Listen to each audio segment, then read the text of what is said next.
C'est en plein cœur de la vallée du Rhône que nous nous retrouvons avec ce très beau gros ermitage de la maison Yann Chave et de Yann Chave en personne.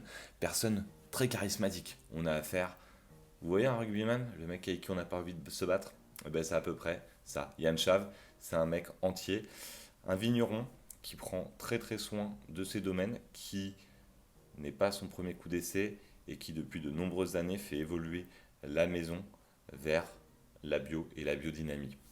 Ça, c'est suite à, dans les années 2000, où il s'est empoisonné avec des pesticides ou des insecticides qu'il mettait sur les vignes. Et donc, en 2017, il a réussi à avoir l'agrémentation en biodynamie.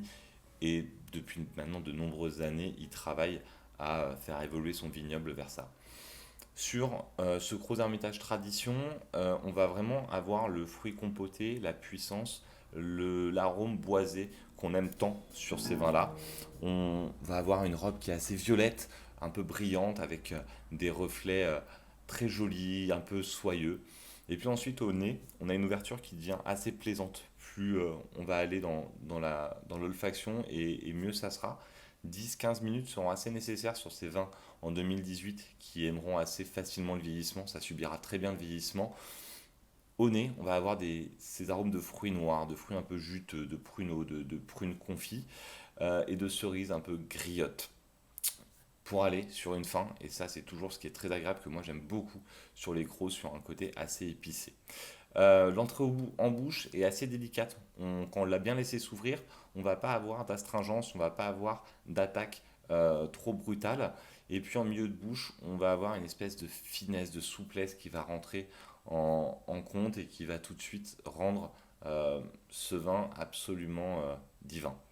Euh, la finale, on est sur des coteaux qui sont assez hauts, principalement sur les parcelles de chez Yann Chav, et donc on a une fraîcheur qui se ressent énormément en fin de bouche, ce qui n'est pas forcément toujours couru sur les gros ermitages qu'on a l'habitude d'avoir. On se fera vraiment plaisir à déguster ça avec une bonne viande rouge, avec un plateau de fromage bien garni.